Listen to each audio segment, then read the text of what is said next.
Us. Okay, the final panel, IP source, fakes, and theft. Transparency matters. And this is more copyright content focused, but we'll touch upon patents as well. I'll let Brad take it over. Take it from here, Brad. Thanks. Very aware that we're the only thing standing between all of you and alcohol, so we will try to make this fun and exciting, although I don't know how we beat that fascinating conversation about beavers, but we will try. I will let my panelists introduce themselves, a real quick level set, and then I'll go around and ask each of you to kind of in 30 seconds to a minute level set of what you think the key issues are. But I'm really glad we're actually wrapping with this because I think all throughout the day we've heard, as we've talked about AI and IP in the 21st century, what are the key questions, concerns, and challenges around transparency, predictability, certainty, right? Ensuring that we can trust the outputs while using this amazing tool to continue to innovate and to create. And so I'm really glad to be here with these panelists because they're all artists, they're creators, they're people who have a unique perspective. I'm really glad we can have this conversation. So with that, I think, Jonathan, you indicated you wanted to go first. So I'll start with you and we'll get going. Okay. My name is Jonathan Taplin. I'm the Director Emeritus of the Annenberg Innovation Lab at the University of Southern California. I started my career working for Bob Dylan in the late 60s. The band produced the concert for Bangladesh, made movies with Martin Scorsese, Wim Wenders, and many other great directors. This may not endear me to my other academic colleagues, like the people from George Mason and Kellogg, but I think we're in a very perilous place. Martin Luther King gave a speech in June of '65 called Sleeping Through a Revolution. And he said, there are many people who come to a great period of social change and they fail to understand what's going on. He said, there's nothing more tragic than to sleep through a revolution. Look, AI is going to be dominated by 4 or 5 monopolies. We can name them right now. Certainly, Microsoft and OpenAI is one of them. Amazon, certainly X, certainly Google, and certainly Meta. And these are the same monopolies that have wrecked the music business, wrecked the newspaper business, wrecked the magazine business, wrecked the book business, and they don't believe in IP. Elon Musk recently tweeted, I agree, when Jack Dorsey posted that it was time to delete all IP law. They don't want IP because they believe their business can't thrive if they have to pay to ingest content. So at the same time, people are saying that this is going to democratize culture.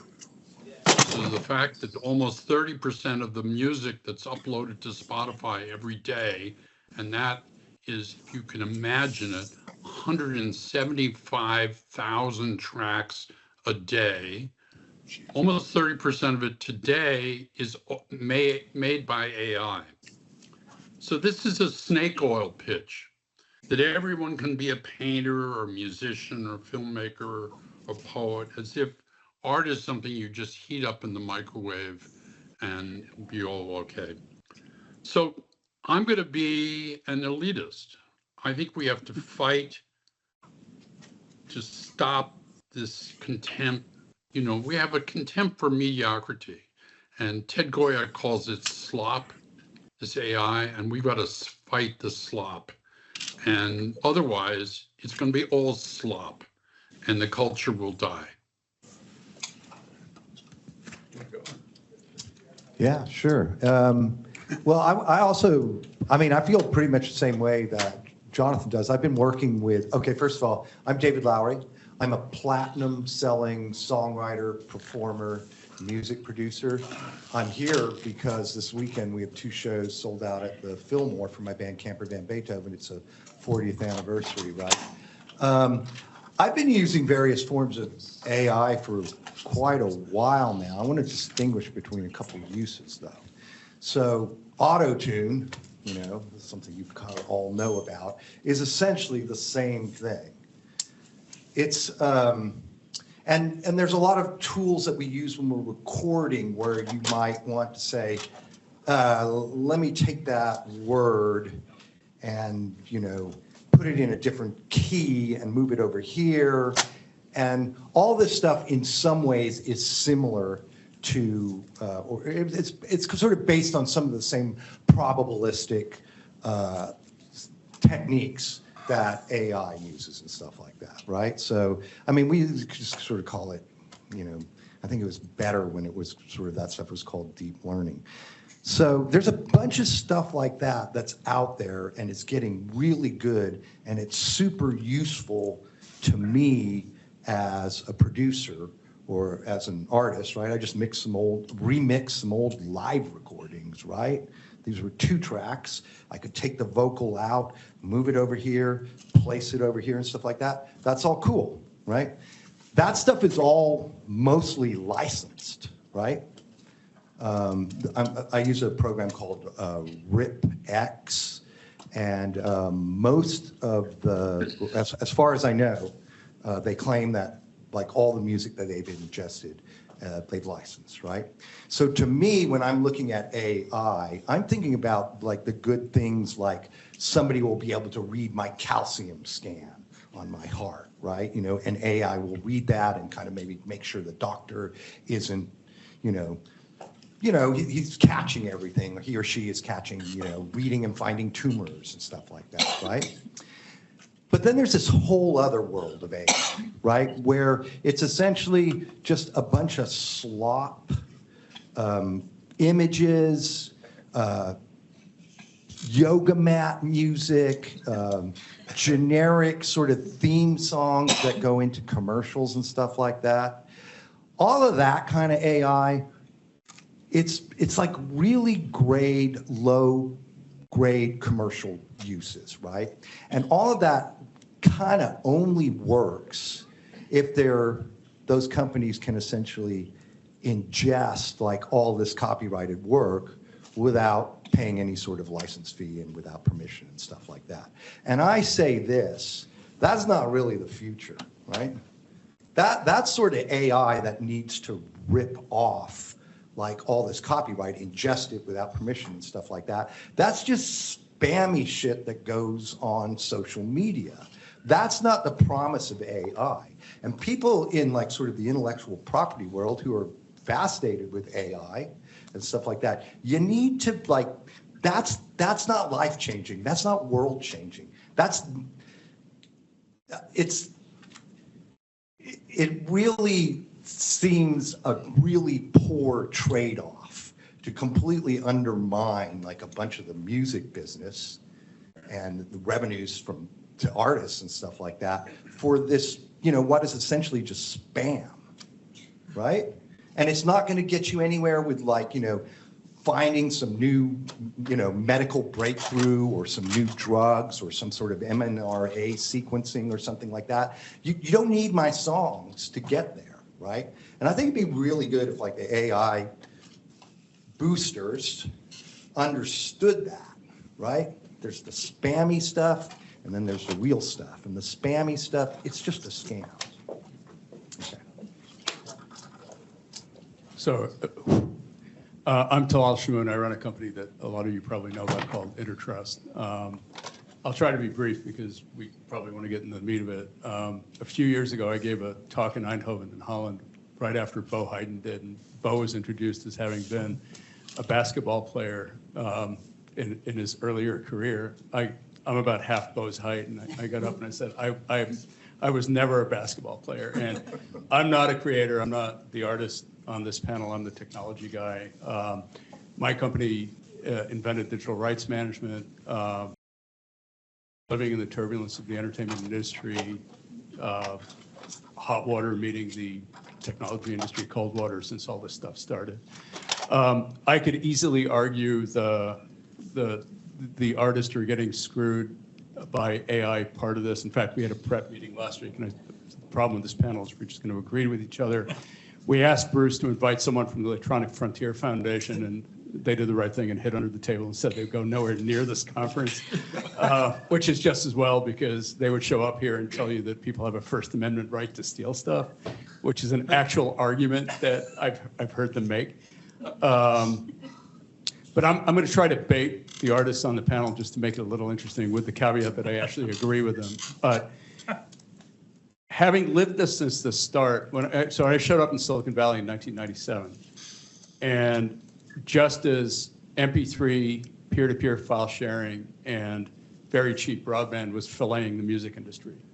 And in the old days, if you wanted to steal music, you went to Tower Records and shoplifted. And in 1998, you sat in your bedroom with Napster, and you could rip off every song in the world at the same time. And there was pandemonium, and the world was burning, and artists were going to go out of business. And the same evildoers that Jonathan was talking about were out there doing evil with enabling peer-to-peer piracy. And they were bad people. And the music industry went from being a $45 billion industry built around the compact disc to being a $12 billion industry where they were eating the corpses to stay alive. And then 2 years ago, Universal Music Group went public at a valuation of $52 billion. It was an extremely painful transition. The record business adopted the internet and came out of the other side. And it's a work in progress. Spotify is the service of the day-to-day. I disagree with all the coolness that was being talked about in the previous panel about Spotify. They're at that moment in time where the tennis ball just hangs up in the air for a nanosecond before it falls. And we can talk about that if you guys are interested. The second thing that's happened over the last 25 years that I think is going to a couple of Bruce's conferences ago is blockchains and ledger technology, which I think in combination with peer-to-peer and legitimate protected music services and video services on the internet are going to create a revolution for the creator. The ability to deliver rights ubiquitously across the internet without gatekeepers is profound. Now, if you take that and you combine it with correct uses of AI that's governed, that's clean, that's not infringing, that triplet is going to create a world of entertainment that's never been seen before. And that's also going to coincide with all the unemployment that AI is going to generate in the rest of the industries. It's going to put doctors out of business. It's going to put engineers out of business. And those people some of them are going to have some talent, and maybe they can be channeled into being credible artists because their life is facilitated by tools that are force extenders. And they'll be able to hit their fans and bond with their fans in ways they've never done before. So I'm slightly more optimistic than Jonathan, but I do think the next 10 years is going to be a bloodbath. And I think it's incumbent on the people in this room and in this industry to shout as loud as they can to regulate all the people that Jonathan was talking about and make sure that the technology is used correctly. There's very little that can be done to put the genie back in the bottle, so I'm advocating for harnessing it. Well, this is actually AI will never be governed. Why do you think all the people who own AI were standing behind Trump at the inauguration? This is an oligarchy. They're inside. Elon Musk is part of the government. Don't imagine, we've been saying that social media should be governed for 15, 20 years. Has it ever happened? No. And this will never happen either. It's just it's a pipe dream.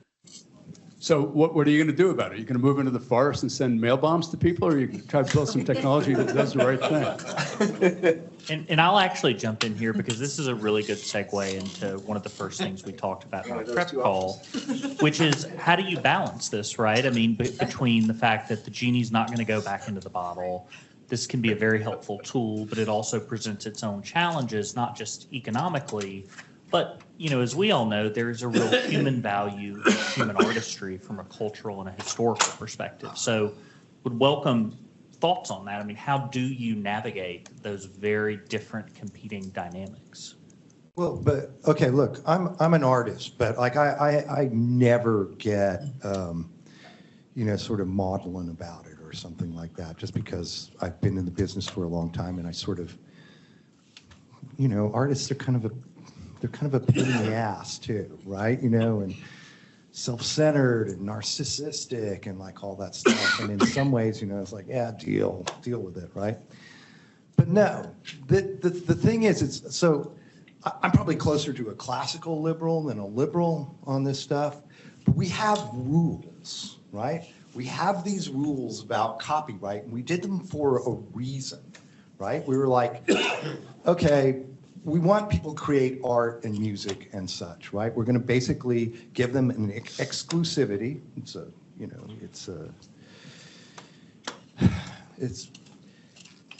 We give them like exclusivity to their work, and then there's just kind of a profit motive, and it'll work itself out. And music and art and books and movies and stuff like that. There was a profit motive there. We'll work it out, right? There's an incentive to create music. Some of it's bad, some of it's really good. To create books, to create movies and such like that. It's just a little insane that we're going to completely take away that,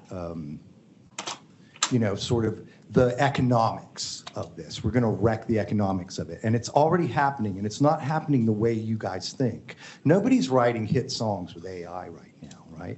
But I'd say about 20 to 40% of music income revenue comes from like sort of at the low end, like the yoga mat uses, music that's kind of background music that goes into industrial films, music that goes into low budget video games, low budget television shows. It's working its way up the ladder right now. I still don't know if it'll be the hit song, right? But it's massively impacting like the music business right now. Because a lot of times, like people like me, yeah, we write these albums, we pour our hearts into all these songs, but a lot of times, where we're getting our money are sort of the low grade licensing and stuff like that, things that You're part of the top 1% of creators, right? And if you look at the big hits in the last year, but it's mostly the young artists that are starting. That's where they make their money at first. They make their money at first, like doing jingles for Target. I get it, but if you look at the big hits over the last year or two, you've got that Bruno Mars song with that Korean girl, which could have been written by a chimpanzee, not an AI. And you've got Dua Lipa that's just, somebody fed something into a system that said, give me something that's resonant with what people are feeling. And it sounds like 1980s dance music translated into today. Most music that's the 175 songs that are uploaded to Spotify every day, which is garbage. And you get these movements in music like hip hop that come out of some big social change, the kind of turbulence that John, you're complaining about that's going on with the government and politics and stuff like that. That is societal pain that will create great art. The number of artists that will emerge from this period can be counted on the fingers of one hand, and that's the stuff that's going to survive 50 years from now. That's the next Bob Dylan. Talal, why is that happening? It's because of it's always happening. Tools. No, it's not always happening. I lived through a period from, say, 1964 to 1980, where there was extraordinary amount of brilliant music being made every day, and there was an extraordinary amount of great movies being made, and we had a cultural renaissance. And you know right why? now we're in. What did you have in the 1960s? You had Vietnam. You had the Civil Rights Movement. You had an amazing amount of wealth that had washed in from the post-World War II period, and a tremendous amount of social inequity. A large number of educated people like your generation coming out of great colleges, your parents didn't have those privileges, on the street with money, with social disruption, a tremendous amount of global pain. People wanted to find a voice, and they found it. The last 30 years, people have been asleep on a pile of money doing nothing. And for the first time in 30 years, we're in a shit show. And what you're going to see coming out of this shit show is great music, AI or not. Now, people are going to channel the anger you're channeling into art. And I don't think AI is going to take away from that. Can I ask I'm a question? waiting. I'm waiting.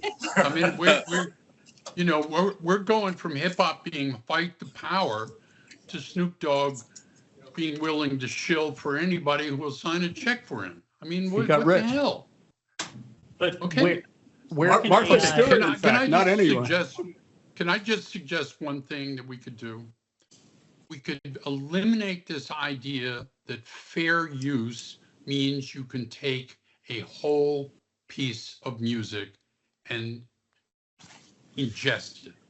That is not fair use. I've made 20 documentaries.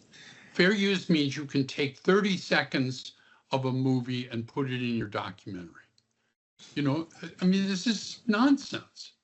And these guys saying it's fair use to take all this music, ingest every movie that's ever been made, ingest every novel that's ever been written under fair use is bullshit. Where does AI? And you, just to add a point there, the fourth pillar of the fair use test is this new, we're going to take somebody else's work, we're going to create a new use, is it going to undermine the value of the original copyright? If the answer is yes, that's not fair use. And we actually see that happening with all of this sort of AI yoga mat music that's going into commercials and stuff like that, you know. That you're absolutely right. I don't think there is a fair use case. So fair use is a defense, it's not a right. And I think in the litigation that's going to come out of this whole era, you know, that genie will be put back in the box. I do want to go back to your point, Talal, about, you know, AI is here, right? It's not going anywhere. And I mean, I guess I would go back to the first question we started with. How do you guys as artists in this industry, not just you, but this next generation of artists who are coming up, how do you use this as a tool? Knowing that there are pitfalls, that there are challenges with existing legal doctrines, but how can emerging artists incorporate this as a tool so that they get that breakthrough, that they can become the next big artist or the next big composer, writer, whatever? I've actually tried to use AI to make albums with a friend of mine. We just did this anonymously and stuff like that. It's pretty good for like, and this is a year ago, it's pretty good for like about 10 seconds of something. And then it just kind of goes wrong. So we actually managed to sort of make music out of, you know, kind of an album out of this stuff. But it was almost like generating random little riffs and snippets of lyrics and then having to arrange them and use our musical composition skills to actually turn it into something. I also have another student who created this truck stop country record. It's a little edgy. I don't know if I'm going to tell you what it is, but he did it to prove sort of that AI can do these certain things, but it never kind of finishes the thread. And I've also done this too. I've asked people to play me AI generated music and real music and see if I can tell the difference between it. Everybody can tell the difference between AI generated music and real music, right? It may get better, but right now you can totally tell the difference. I don't see AI in the near term being sort of part of the music generation process. What it's really good at is just saving a lot of the shit work that people have to do. And you guys saw us in New York. Tune the vocals. Yeah, or just change the drum beat. That kind of stuff is great. Do you ever see that thing at the New Yorker Festival a few years ago where this is way before it was called AI. It was a hit detector. And what they did was they fed the neural network every major hit in the last 50 years. And then you could feed it, this shows you how boring human beings were. You feed it a new song and it would tell you if it would be a top 10 hit or not. Just through correlating, you know, it would look for things like pitch and, you know, and then map it. It would like find lookalikes in the past. And it was a really, it showed clustering, right? I think tools like that will be pretty useful. I could see an AI A&R guy, right? I mean, it won't go out and buy cocaine for the artist, but the problem right now is the culture you described, the contemporary culture, is shitty because there's too much people saying, I want something that was just like what it was. And we all know what AI does. Mm-hmm. AI has never had an original thought in its existence. It takes what it's already been ingested and spits out something like it. That's why the people at Marvel were fighting the Screenwriters Guild last year, because they wanted to be able to put every screenplay they put into an AI LLM and spit out screenplays without having to pay somebody $500,000.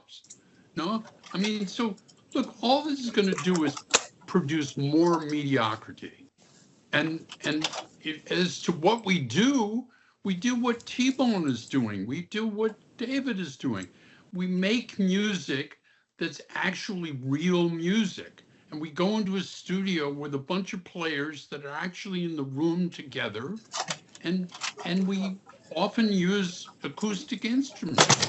And that's why Americana is such an interesting genre of music right now. And that will continue to happen, and the value of the music that guys like David are making will increase against the backdrop of the yoga mat stuff, because there'll be more yoga mat stuff that'll be classified, and there'll be guys like him will be free to create. But I want to go back to two comments. One was the comment you made about all the people backing Trump in the election and stuff. The reason for that was the previous government was being too aggressive in regulating stuff that hadn't happened yet. And as painful and as ugly as it is, technology has to be allowed to progress and break things before the regulators get involved to regulate. Otherwise, you will regulate away innovation. You will kill that one algorithm that's going to find the tumor you were talking about.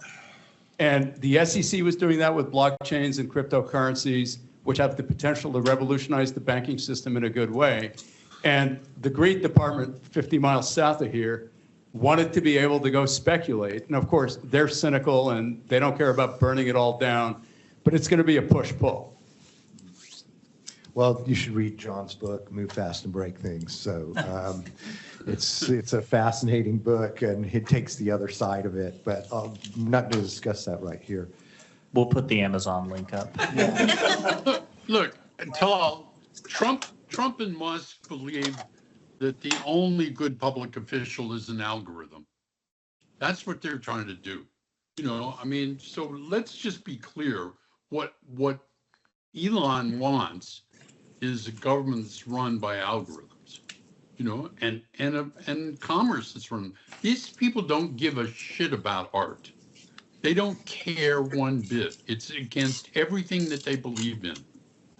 They think everything is I left my MAGA hat at home, so I'm not going to jump into this. Can I jump in maybe to redirect us Okay.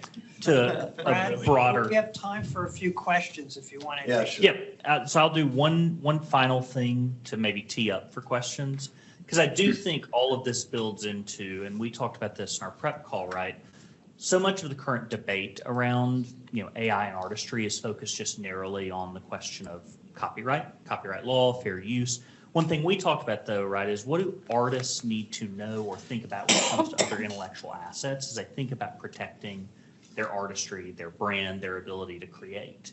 And, you know, are there other more effective ways that may promote what you do and give you the legal certainty and protection you need? And then maybe after each of you briefly answer that, we can take questions. You mean other than copyright?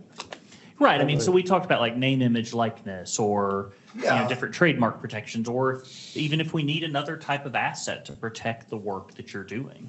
Yeah, so, I mean, obviously, I just actually went through renewing some trademarks, and I didn't realize I'd let one of them lapse, and then it hadn't been quite done right. But man, that's the first thing I tell is just make sure you got a trademarkable name to students and stuff like that. Trademark's super important because there's a lot of, I have one of my band's names is sort of common, and the name gets used a lot in all these different ways in all these different countries all over the world and stuff like that, and there ends up being some serious trademark confusion. But man, trademark's a great friend of musicians, but I mean, other than that, I don't know what to say. We went through this with data privacy. People saying need a new contraption to define personal data and stuff. I think copyright law is really powerful. The comments John was making about fair use, it's really a question of the case law around copyright litigation, this area playing out and establishing case law that can be used.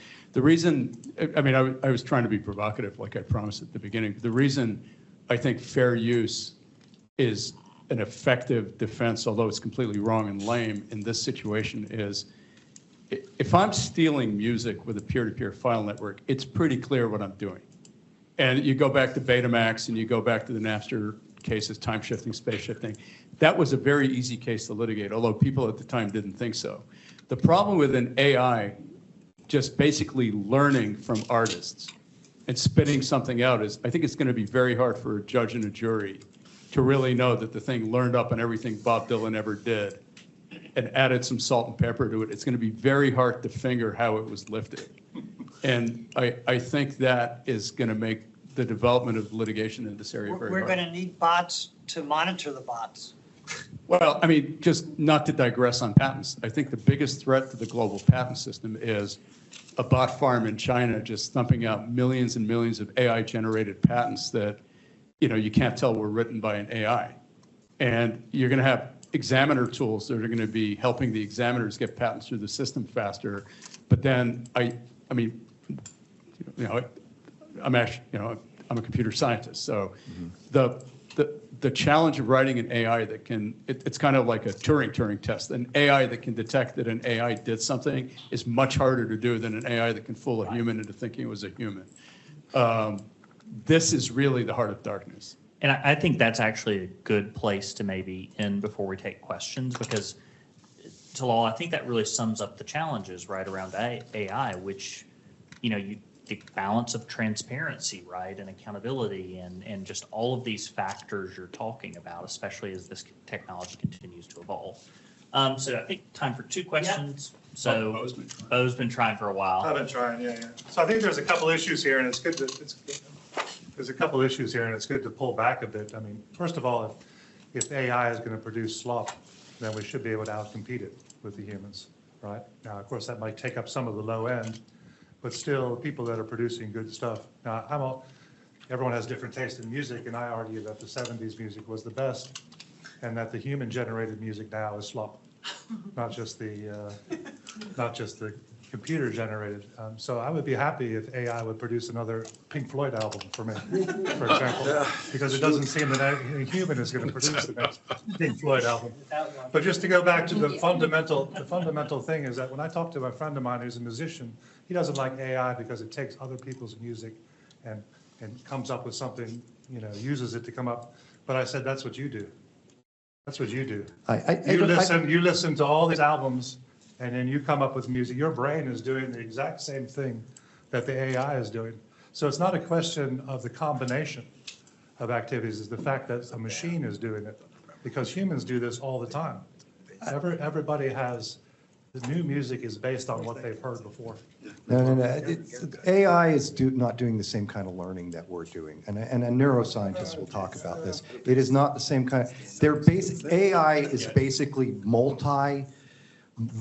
massively multi-dimensional matrices of probability vectors. Then, right? So either it's bad, To bring it back, or it's going to outcompete us. It's one or the other. It can't be both. Bo, to bring it back to the legal issues here, regardless of what it's learning and how it's learning, someone's getting ripped off or not, and the defenses are going to be not just fair use, but humans have the right to. My friend is also ripped off Pink Floyd. No, but there's this concept of a derivative work, which is okay. Does an AI have the right to produce derivative works? And what defines a genuine original derivative work versus a copy? That's where those lawsuits are the AI can't produce something that breaks copyright. But can it use something to produce something new that's a derivative work or doesn't?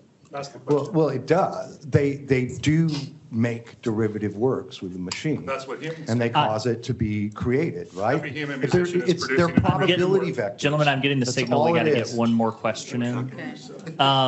But I will say what's fascinating about the debate these two are having is it really does, to me, go back to the quintessential question of humanness, right? What it means to be human, the rights of humans, right? Our unique human experience. I don't see Adam, but he knows I'm a huge fan of Dune, which fundamental question of Dune. So the fair use, I want to focus down on the fair use because you think fair use will solve this. I thought it seemed to like. No, I just for the record, I hate fair use. I think it's the refuge of the thieves. It's just going to be used. Yeah, it's going to be used as a defense. Right. Right. I thought you said that. I interpret you say that it will be the mechanism that constrains the GE. It'll Because- be the mechanism that makes them licensed. You ripped me off. No, I didn't. It's a fair use. No, it's not a fair use. You get some potters through it. I know it. When I see it kind of shit, the court will decide it is or is not a fair use. That will create the polygon around what is and what's not allowed, then we move forward. Okay, but here's where I'm going. Okay, so, Is that juries decide the Stable factual Diffusion, pillars. so Stable Diffusion took 10 million images from Getty. 10 million images, stripped out all the metadata so people couldn't trace them, and called it fair use. Now, how can anyone accept that? No, I'm not justifying. I'm focusing on a systemic problem, which is that the factual predicates for fair use go to the jury. And we now have a jury pool which has grown up on, if I can click on it, I can copy it. It's free. Right. It's Well, all free. It's That- all that- there. That's why we have, It's I get it. But that's cultural why we problem. have appeals courts and that's why we have the Supreme Court. There will be a Betamax case around this stuff. There'll be many Betamax cases around this stuff, and I can't wait. Okay, And that's a good place to end. that's a And you good could place have to end. AI if you license it. Like, that's the thing is like. Sarah, just come on up. to Brad, you license it, stay you here. do all this. And thank you very much. Thank you, gentlemen.